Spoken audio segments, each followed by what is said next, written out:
Oh, no, say it ain't so. Shakur Stevenson is back. Wants to fight Conor Benn, but demands a rehydration clause, something that he previously spoke out against. In this video, we're going to talk about it. What up, Fight World? It's your boy Ego, and I'm back with some more boxing. Say it ain't so. Shakur Stevenson at it again. I'm about to jump right into it, man. We about to get in the mix, in the swing of things. Shakur did a brand new interview with Ariel Helwani, and he keep calling out Conor Benn despite he's fighting T.O., right? And he wants a rehydration clause. He lets that be known.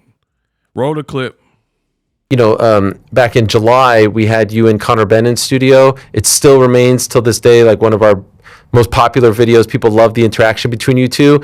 And then, of course, you know, he went on to do his thing. And I'm just wondering if you saw that performance and if you were surprised that he looked that great against Chris Eubank Jr., because it seemed at the time that maybe you weren't rating his skills that much.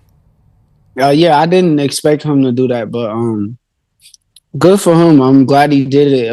It keeps him as a name that I could fight in the future. So I'm glad he did that, but I think Eubank was drained. He was dead. You think it was more about that than what Conor did? Yeah, I think that wasn't the version of Eubank, especially not just being drained. He just had a war with Conor Benn before that. So Conor Benn was a fighter that feel good after the war. He could go eat, do whatever he want, and Eubank can't. So I think that played the part. Is that a fight that you think could realistically happen in 2026, or are you on different paths at this point? Nah, I think it could happen. I think that should be maybe next after T.O. God willing, I'll go do what I got to do. 147, most likely? Yeah, for sure. What do you I think? want a rehydration clause, though. For him? Yep. Okay, just like he had for Chris. Yep. Realistically, which weight would you feel most comfortable at, do you think, at this point with your body? Like, how high do you think you can go where you don't feel like it's slowing you down? The most weight, the weight that I feel the comfortable is 135, but how high? Probably 147. That would be the high. You would never go to 154 or something like that. No, I'm just fighting off of skills. Like, I think that when I move up in them weight classes, I'm so little that my skills is going to just take control. As far as being WBC lightweight champion, do they have any issues with you moving up to 140? Will you have to defend it in your next fight? What is the situation there? I just fought my mandatory in my last fight, so I don't think that I have to defend it right back to back. But well, we'll see. I don't know. I know that they said that I could keep my belt, so. Wow. Exposed. Y'all not feeling me though. So I already made it Unpacked and I went over this. Shakur looks bad here. So just in this clip alone, you can hear pretty much a contradiction. Let me start there. Not even talking about my old Unpacked, because that's a whole separate can of worms. But just in this clip, he starts the clip and Ariel Helwani's like, yo, you were in studio guest, popular video with Conor Benn. He went on to defeat Chris Eubank Jr. Were you impressed? Did you think that was going to happen? Shakur is like, I didn't think that was going to happen, but good on him. It just makes the fight with us big. So he beat Chris Eubank Jr. Fair play to him. Then he goes on to say that it was because Chris Eubank Jr. was weight drained. Listen again. Rewind this track and picture me rolling, right? So you're saying that Chris Eubank Jr. was weight drained, which is why, he suffered and looked totally different than the first fight. Then moments later, you're asked about fighting Conor Benn, who just came from 160. You just talked about him fighting at 160 with Eubank. And now you're like, yeah, I'll fight him at 147 for sure with a rehydration clause. I want a rehydration clause. So in one vein, you are talking about fighting another guy fighting and he was at a deficit because of weight. But then on the other token, you are telling the world that you want Chris Eubanks' former opponent, Conor Benn, you want him to fight with a weight handicap. Come on, bro. I don't even, like, I can end the video right here. It don't make sense. You're saying Chris Eubank was handicapped, but then you want to put a handicap on him. Willing, I'll go do what I got to do. 147, most likely? Yeah, for sure. What do you I think? want a rehydration clause, though. I want a rehydration clause, though. What do you I think? want a rehydration clause, though. Oh, my gosh. What do you I think? want a rehydration clause, though. What do you I think? want a rehydration clause, though. What do you I want a think? rehydration He cut Ariel Helwani off to beg for a rehydration clause. for sure. What do you I want a think? rehydration clause for sure. What do you I want a think? rehydration clause for sure. What do you I want think? a rehydration clause for sure. What do you I want think? a rehydration clause for sure. What do you I think? want a rehydration clause, though. For sure. What do you I think? want a rehydration clause. West Side. Bro, Shakur looked crazy. Like, so Chris Eubank, you're talking about how the weight stifled him in the Conor Benn fight, but now you're trying to stifle Conor Benn. Now, mind you, I have seen clips of Conor Benn with like Rolly, Ryan Garcia, and different people. Conor Benn is not the biggest dude. He fought at 160, yes, but he's not the biggest dude. So why would Shakur want a guy who just came from middleweight to go down to 147, and then you want to impose a handicap on him, right? You want to impose a handicap on him that is not mandated. Like, you're not the IBF. And then at the end of the clip, Shakur is making it sound like he's tiny, like he's small. Bro, Gervonta Davis is small comparatively speaking to all these guys. Mario Barrios, Ryan Garcia, Shakur Stevenson, Conor Benn. Like, notice when Conor Benn was beefing with Gervonta Davis, he kept calling him a dwarf and like midget. He was calling him like short names, short jokes, right? That's because he's not that big. If Shakur Stevenson stood next to Conor Benn, it wouldn't be this marked difference where Conor Benn was hulking and way bigger than Shakur Stevenson. Man, this looks bad. This looks real bad. You're begging for a rehydration clause, but previously you said Tank wouldn't dare fight De Los Santos, Edwin.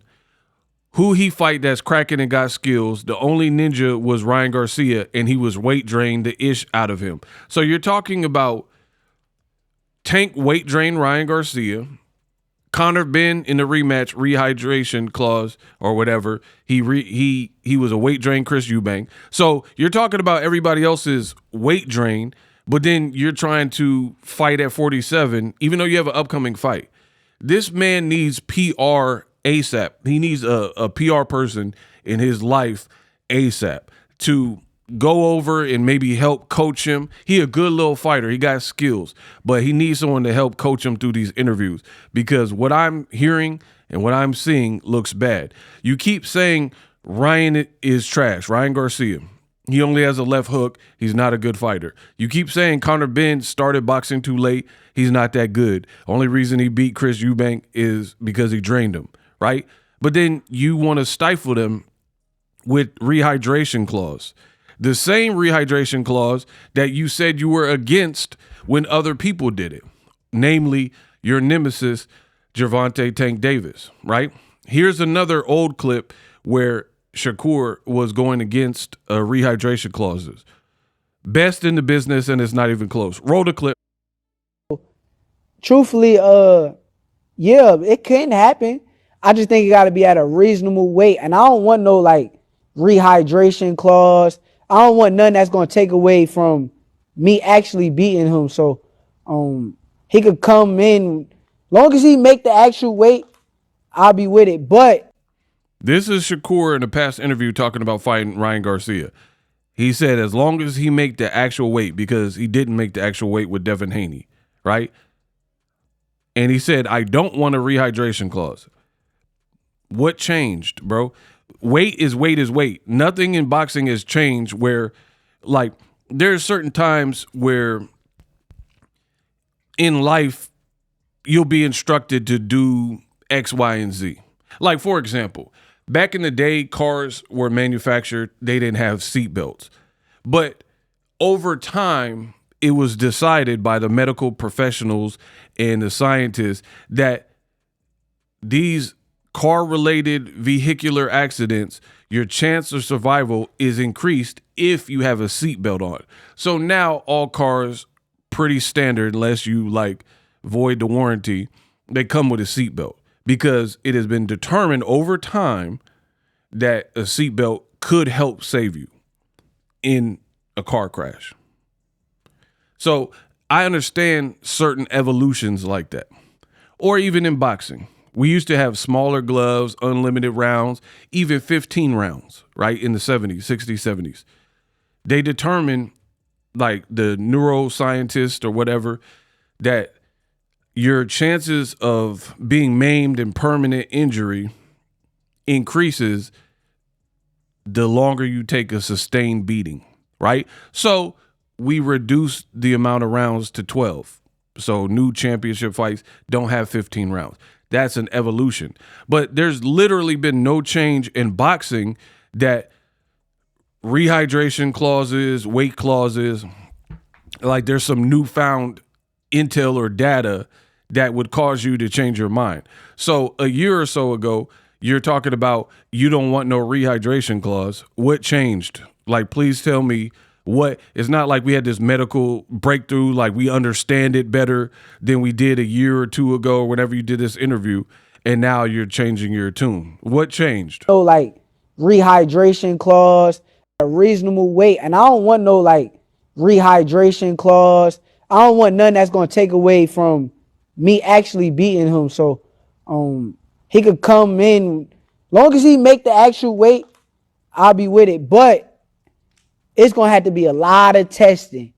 It's gonna have to be like some real testing, and I'm with it. Like, let's make it happen there. The rehydration clause, that's some bullshit. Yeah, I think Because Tank does that to every fighter. So he is Yeah. Does Frank Martin has to do the same thing? Bro, he just said a rehydration clause is some BS.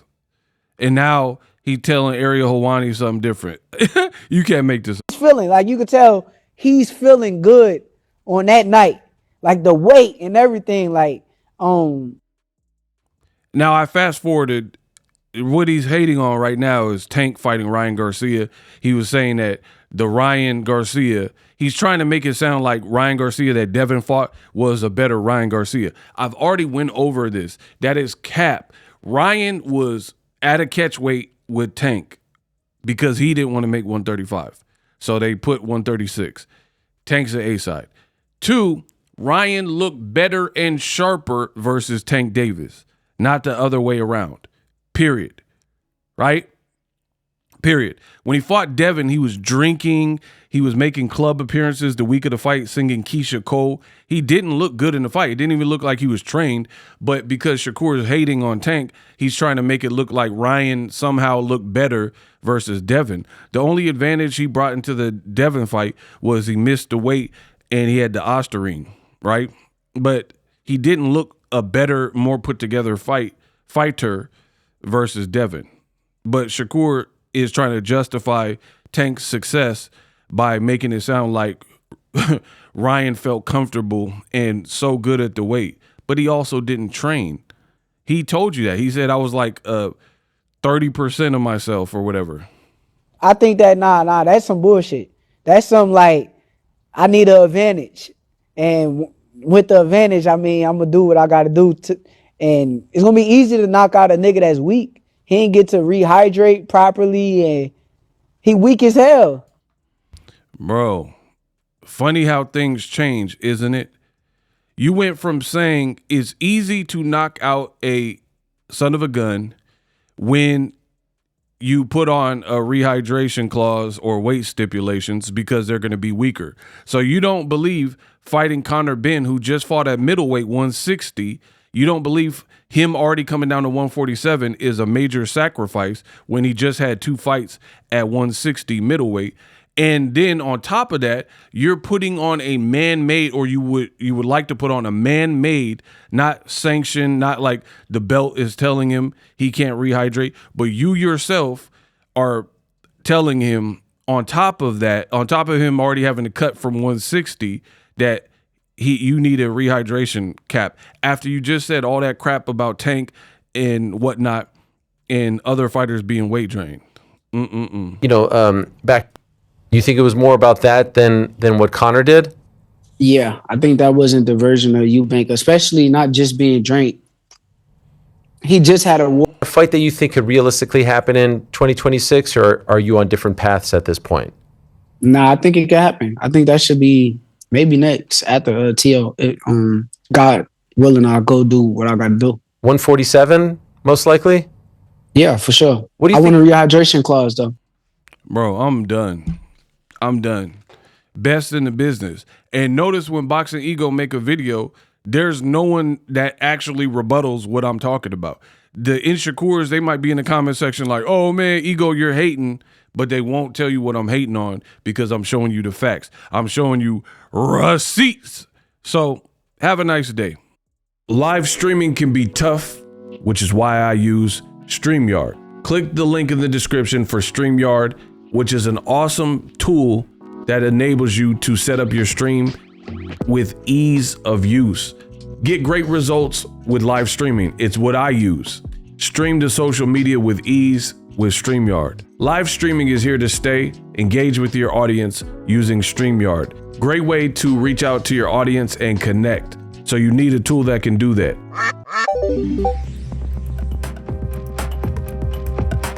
If you're new to YouTube and you're struggling to get views, one tool I can provide to you is TubeBuddy. I've been on YouTube over 10 years. I use TubeBuddy daily to crank out videos just like this one that you're watching.